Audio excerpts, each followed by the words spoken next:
ছাত্ৰীসকল এথমেটিক প্ৰগ্ৰেছনৰ মই প্ৰথম ভিডিঅ'টো তোমালোকক কেইটামান অংক কৰি দেখালোঁ। এথমেটিক প্ৰগ্ৰেছনত আমি উদাহৰণ এটা লৈছিলোঁ ঋণাৰ দৰমহাক লৈ পিনি। ঋণাৰ দৰমহাটো এনেধৰণৰ আছিলে, প্ৰাৰম্ভিক বছৰত তাৰ দৰমহা ৮,০০০ টকা, তাৰপিছত প্ৰতি বছৰে তাৰ দৰমহাটো 520 কি হ'ব ইনক্ৰিমেণ্ট লাগিছে। ৮,০০০ টকা তাৰ প্ৰাৰম্ভিক দৰমহা আছিলে, তাৰ পিছৰ বছৰত দৰমহা হৈছিলে ৮,৫০০, তাৰ পিছৰ বছৰত আকৌ 500 এটা ইনক্ৰিমেণ্ট লাগি ৯,০০০ টকা, তাৰ পিছৰ বছৰত তাৰমানে ৯,৫০০। এনেকৈ ঋণাৰ দৰমহাটো কি হৈ গৈছে, বাঢ়ি গৈছে। প্ৰথম প্ৰাৰম্ভিক বছৰত হৈ গ'ল ৮,০০০, ৫০০ বাঢ়িলে, দ্বিতীয় বছৰত ৮,৫০০, তৃতীয় বছৰত ৯,০০০, চতুৰ্থ বছৰত ৯,৫০০। এইখিনিতে প্ৰশ্ন এটা হয় যে ঋণাৰ 10 বছৰ পিছত দৰমহা কিমান হ'ব। তেতিয়া আমি এনেকৈ 500 প্লাছ কৰি আমি উলিয়াই গৈ থাকিম। আৰু এইটোকে আমি প্ৰত্যেক বছৰে 500কৈ প্লাছ নকৰি আমি এটা সূত্ৰৰ সহায়ত আমি অংকটো পোনপটীয়াকৈ আমি উলিয়াব পৰা ব্যৱস্থা আমি এটা কৰি ল'ব লাগিব, বা ব্যৱস্থা এটা আছে। এতিয়া আমি প্ৰথম বছৰ দৰমহাটো আমি ধৰি লৈছোঁ এ, প্ৰাৰম্ভিক দৰমহা এ 8,000। দ্বিতীয় বছৰ দৰমহা এটো ধৰি লৈছোঁ 8,500। তৃতীয় বছৰত A3 9,000, চতুৰ্থ বছৰত 9,500। এনেধৰণে আছে। 8,500 ইকুৱেল টু 8,000 প্লাছ 500। আমি কেনেকৈ লিখিব পাৰোঁ, 8,000 প্লাছ যে 500 আছে আমি ইয়াক লিখিম 1 ইনটু 500। তাৰমানে আকৌ আমি এনেকৈ লিখিম 8,000 plus 2 minus 1 into 500। 8,500 equal to আমি কি পালোঁ, 8,000 প্লাছ 2 মাইনাছ 1 হ'ল ইনটু 500। এইটো কেনেকৈ লিখিম, আমি 9,000 8,000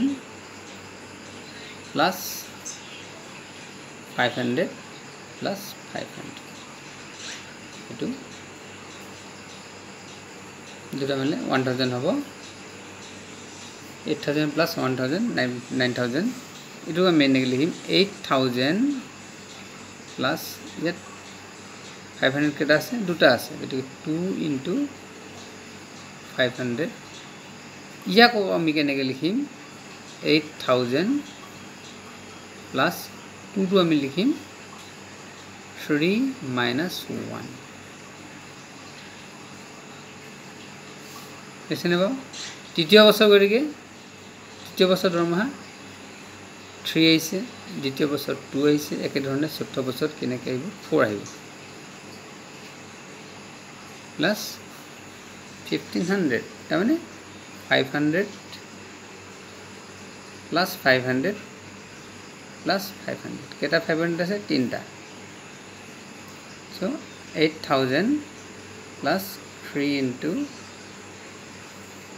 500, 8,000 প্লাছ 3 ঠাইত লিখি আমি 4 মাইনাছ 1। 4 মাইনাছ 1 ইকুৱেল কি হয়, 3 হয়। গতিকে 3 ঠাইত 4 মাইনাছ 1 500। এতিয়া আমি দেখিলোঁ A2 কিমান ল'লে, 8,000 প্লাছ 2 মাইনাছ 1 500। A3 কিমান ল'লে, 8000 3 minus 1 500 A4 কিমান ললে 14 বছৰ দৰমহা এটো এনেকে মিলি গৈ থাকিব 2 হলে 2 minus 1 তৃতীয় পদত 3 minus 1 চতুৰ্থ পদত 4 minus 1 এনেকে যদি আমি গৈ থাকো তেতিয়া হলে সে দশম বছৰত কিমান হ'ব 8000 plus 10 minus 1 whole into আকৌ যদি গৈ থাকো সে ৰিনে 20 বছৰ কৰিছিলে চাকৰি গতিকে 8000 20 minus 1 whole into এনেকৈ মিলাব লাগিব এটো আমি এটা সূত্ৰত আমি ইয়াত তৈয়াৰ কৰিব পাওঁ কেনেকৈ যদি এটো আমি জানো ইয়াত a হৈছে প্ৰথম পদ আৰু এই 500 হৈছে d সাধাৰণ অন্তৰ এটো আমি ইতিমধ্যে শিকি আছো গতিকে আমি এটা কাম কৰিব লাগিব ইয়াত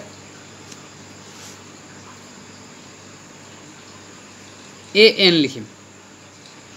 an মানে যিকোনো এটা পদ কি হ'ব পাৰে এটো কি হ'ব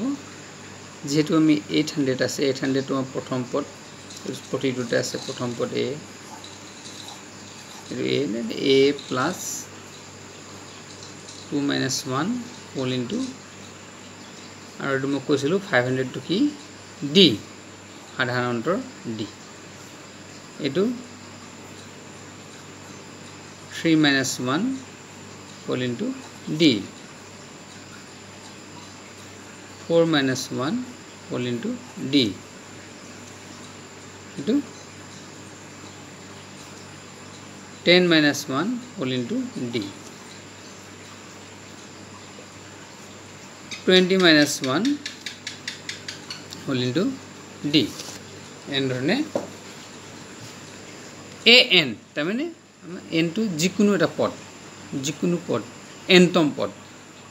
পদটো কি হ'ব a plus n minus 1 whole into d এটো সূত্র সহায়ত আমি এই সূত্র সহায়ত আমি যিকোনো পদ নিৰ্ণয় কৰিব পাৰো এটা সমান্তৰ প্ৰগতি এতিয়া আমাৰ যেটো নেক্সট এক্সাৰসাইজ আছে 5.2 আমি অংকটা কৰিছো এই সূত্ৰটো ব্যৱহাৰ কৰি 5.2 exercise 5.2 ইয়াত আছে প্ৰশ্নটো দিয়া আছে যে সমান্তৰ প্ৰগতিৰ প্ৰথম পদ a সাধাৰণ অন্তৰ d আৰু nতম পদ an nতম পদটো an বুলিও কোৱা হয় মই লিখিছো an তলৰ তালিকাখন খালি ঠাইসমূহ পূৰণ কৰিব লাগে 1 নম্বৰত আছে a = 7 দিলে d = 3 দিলে আৰু n = কি দিলে 8 দিলে আমি an টো উলিয়াব লাগে এটো আমি এনে লিখি লব লাগিব টাৰ্মবিলাক আমি লিখি লম a = 7 d = 3 n = 8 and we should find out an so according to our formula আমি যেটো ইতিমধ্যে শিকি আইছো an = a plus n minus 1 whole into খুব সহজ কৰিবলৈ দু বিশেষ কৰিবলৈ গুণা মানবিলাক আমি বহাই দিও এই ঠাইত বহিব 7 n 8 আছে minus 1 whole into d ঠাইত কি বহিব 3 d থোৱা আছে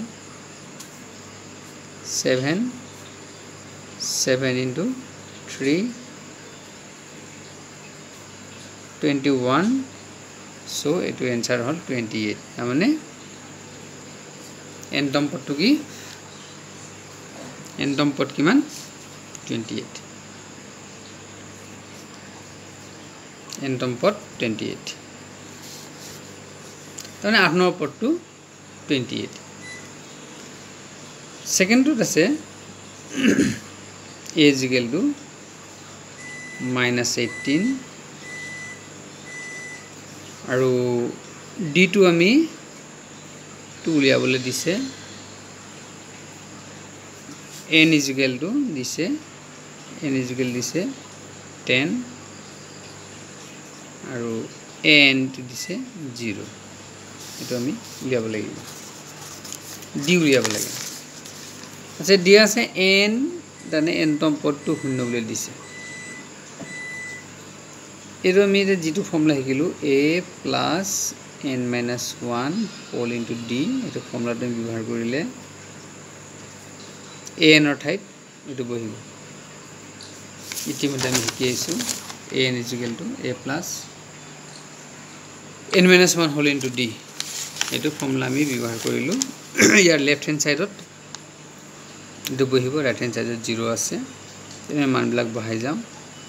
a minus 18 n 10 আছে d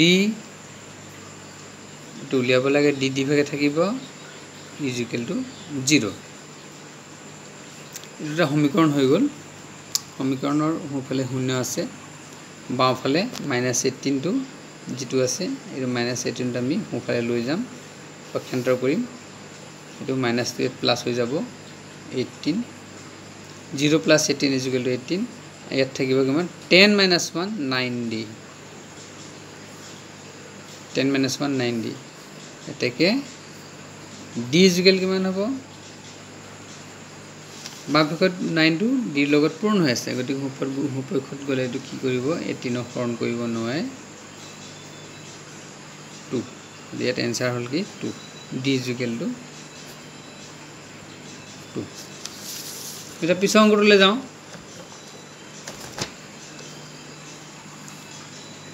তিন নম্বৰত কি দিয়া আছে তাত দিয়া আছে a উলিয়াব লাগে মানে প্ৰথম পদটো উলিয়াব লাগে দিছে আৰু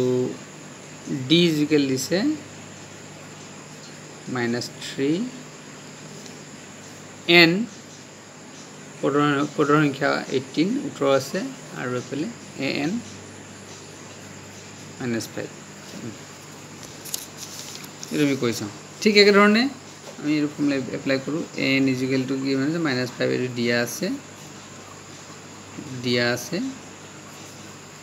এটো আমাৰ ফৰ্মুলাটো কি আছিল a plus n minus 1 whole into d is equal to -5 আগৰ অংকৰ দৰে কি হ'ব ইয়াত a ৰ মানটো উলিয়াবলৈ দিছে তাৰ ইয়াৰ আগৰ অংকটো d উলিয়াবলৈ দিছিল ইয়াত a উলিয়াবলৈ দিছে প্ৰথম পদটো n 18 d মানটো আছে কিমান -3 ইয়াত এটা সমীকৰণ গঠন হৈছে এটো a plus 18 minus 1 17 minus 3 17 3 are minus 51 etu a 51 to yet minus হৈ আছে বামপক্ষত সোঁপক্ষত গলে কি হ'ব প্লাস হ'ব সো এজুকেল কিমান হ'ব 46 এজুকেল কিমান হ'ব 46 দিস the answer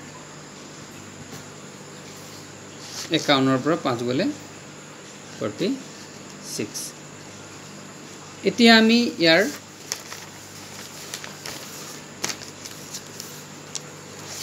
এই অংকটোলৈ যাওঁ তলৰ প্ৰতিটোৰে শুদ্ধটো বাছি উলিওৱা আৰু কাৰণ দৰ্শোৱা আমাৰ মেট্ৰিক পৰীক্ষাত এনে ধৰণে মডেল কোৱেশ্চন আহে এটো অংক এইবিলাক অংক আহিছেও 10 7 4 এই সমান্তৰ প্ৰগতিটোৰ 30তম পদটো কোনটো হ'ব ইয়াত 30তম পদ ইয়াত কোনটো হ'ব আমি দেখিলো এই অংকটোত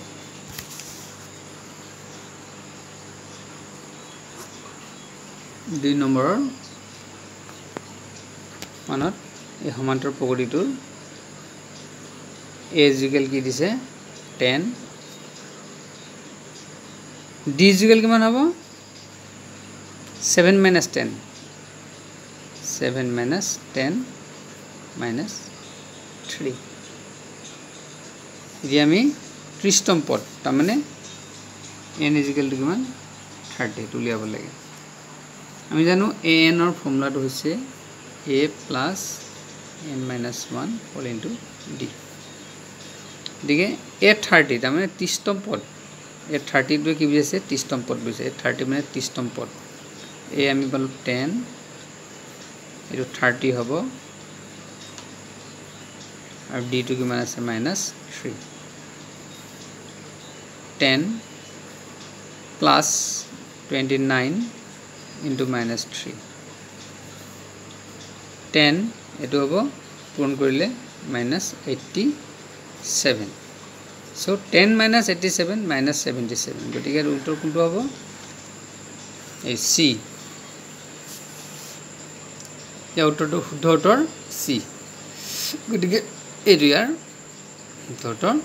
-77 c ঠিক একধৰণে এই সমান্তৰ প্ৰগতিটোৰ 11তম পদটো কোনটো হ'ব আমি একেটা ফৰ্মুলাই আমি ব্যৱহাৰ কৰি আমি এটো উলিয়াব লাগিব এটো চোৱা তলৰ সমান্তৰ প্ৰগতিৰ খালী ঘৰ কেইটাৰ লুপ্ত পদসমূহ মিসিং টাৰ্মছ নিৰ্ণয় কৰা 26 ইয়াৰ মাজতো কি হ'ব 226 আমি এটা হেই উলিয়াব লাগিব কৌশলটা অৱলম্বন কৰিব লাগিব কৌশলটো কেনেকুৱা ধৰণৰ 2 এটা এটা মিসিং টাৰ্মৰ জায়গা আছে 26 এটা যদি আমি 2a2 আৰু 26 এনে যদি ধৰি লম এটা আমি দ্বিতীয় পদটো উলিয়াব লাগে তৃতীয় পদ দিয়া আছে আৰু প্ৰথম পদ দিয়া আছে এটা আমি কি কৰিব লাগিব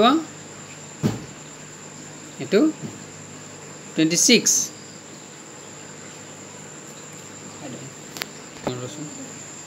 তাৰপৰে একটু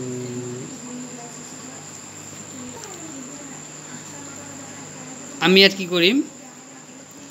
এই দুটা পদৰ আমি গড়টো লৈ লম তোমালোক গড় মানে জানাই নহয় 26 plus 2 divided by 2 28 by 2 is equal to 14 গতিকে ইয়াত মিসিং টার্মটো কি হ'ব 14 হ'ব আমি এটো পৰীক্ষা কৰি চাম হৈছে নাই আমাৰ সাধাৰণটো আমি উলিয়াই চাম 14 minus 2 14 ৰ পৰা 2 গলে কিমান হ'ব 12 আমি দ্বিতীয় পদৰ পৰা প্ৰথম পদটো বিয়োগ কৰি আমি কিমান পালো 12 পালো আকৌ তৃতীয়টোৰ পৰা দ্বিতীয়টো বিয়োগ কৰোঁ তেতিয়া কি হ'ব 26 minus 14 is also 12 ধন্যবাদ দিয়া ইয়াত যে মই এটো ধৰি লৈছিলো এটো হেতু কৰি চাও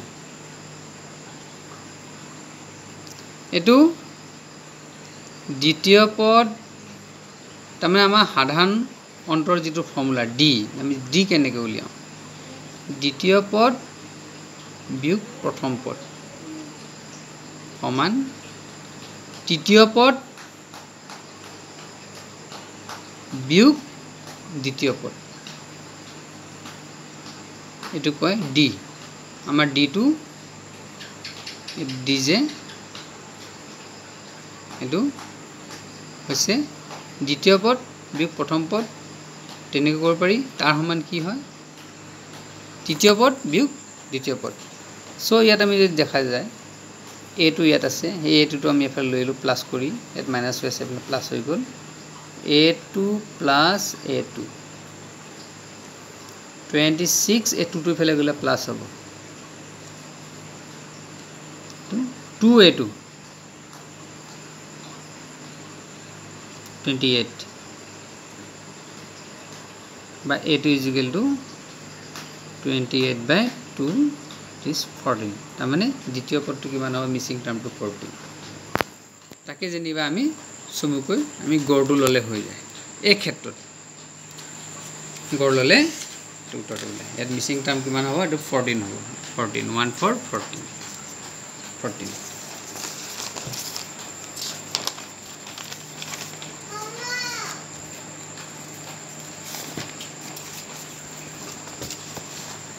3 नंबर ले हम 2 नंबर ला 3 2 2 आहू 3 2 एटू बॉक्स আছে মিসিং টার্ম লুপ্ত পদ এই লুপ্ত পদ দুটা আমি উলিয়াব লাগিব ইয়াত a1 থাকে বা a এটো a3 এটো a4 কি আছে 3 আছে আমি এই লুপ্ত টার্মটো আমি ফার্স্ট উলিয়ালো a3 টো যেটো দুই ফালে দুটা আমাৰ আছে টার্ম আছে এটো সহজ হ'ব গতিকে d is equal to a3 minus 13 এটো হয় d is equal to আৰু 3 minus a3 तमने तृतीयটোৰ পৰা দ্বিতীয় বিকলে যেটো পাও তৃতীয়টোৰ পৰা দ্বিতীয়টো বিকলে যেটো পাও চতুৰ্থটোৰ পৰা তৃতীয়টো বিকলে আমি একেটা পাও দ্যাট ইজ সাধাৰণ অন্তৰ আমি এতে ইয়াৰ পৰা আগবাঢ়ি যাওঁ একে ধৰণে a3 plus a3 3 plus 13 2a3 16 a3 is equal কিমান হ'ব 16 by 2 is equal to 8 so ইয়াত 8 বহিব যেহেতু আমি 8 হল তেল আমি এটো উলত কোনো অসুবিধা না থাকে একে ধৰণে আমি এটো গড় লৈ লব পাৰিম বা গড় না লাগে ইয়াত গড় লবৰ কাৰণে আমি আকৌ কৰিম এটো এনেকে এটো টাৰ্ম তুলিয়াবৰ কাৰণে second minus first minus second first second minus first second minus first second minus first is equal to third minus second 8 minus 13 second minus first is equal to third minus second third to my 8 asile again 8 this 8 minus 13 13 minus a or 8 minus 13 that is minus 5 the a is equal kiman hobo minus a is equal to minus 5 13 difene gole minus hobo minus a minus 18 therefore a is equal to 18 গতিকে ইয়াত হ'ব 18 হ'ব 18 13 83 ক্ৰমান্বয়ে কমি গৈছে কিমানকে কমিছে ইয়াত 5 5 5 তাৰ d is equal ইয়াত কি হ'ব 5 হ'ব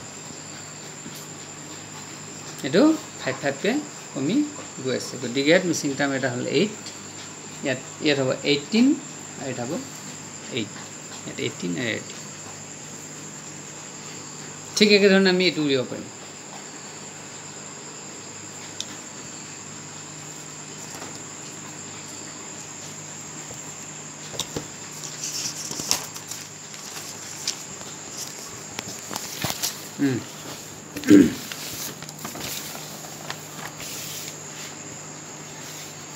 আমি এই 6 নম্বৰ অংকটো আমি আলোচনা কৰোঁ 3 18 13 18 সমান্তৰ প্ৰগতিটো কোনটো পদ 78 হ'ব 3 8 13 18 কোনটো পদ 78 হ'ব আমি ধৰিছোঁ nতম পদটো 78 ধৰো nতম পদ 78 nতম পদৰ ফৰ্মুলা কি আছিল a plus n minus 1 whole into d is equal to 78 ইয়াত আমাৰ a 3 হ'ব d কিমান হ'ব 8 minus 3 দ্বিতীয় পদ বিয়োগ প্ৰথম পদ d 5 হ'ল সো আমি ইয়াত বহাই দিওঁ মানবিলাক এই 3 হ'ল a equal 3 n এটো আমি উলিয়াবলগীয়া আছে n টো কোনটো পদ বুলি কৈছে নহয় গতিকে n টো আমাক লাগিব n টো হেমা উলিয়াব লাগে d হ'ল 5 is equal to 78 3 এটো 5n into গলে 5n হ'ল minus 5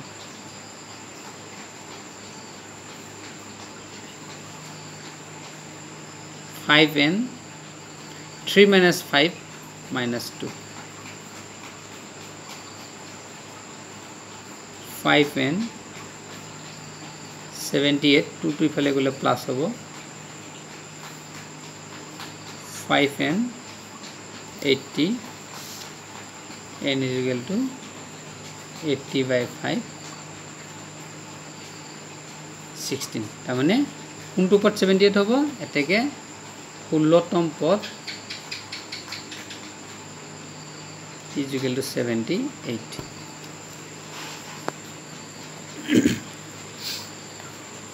it's okay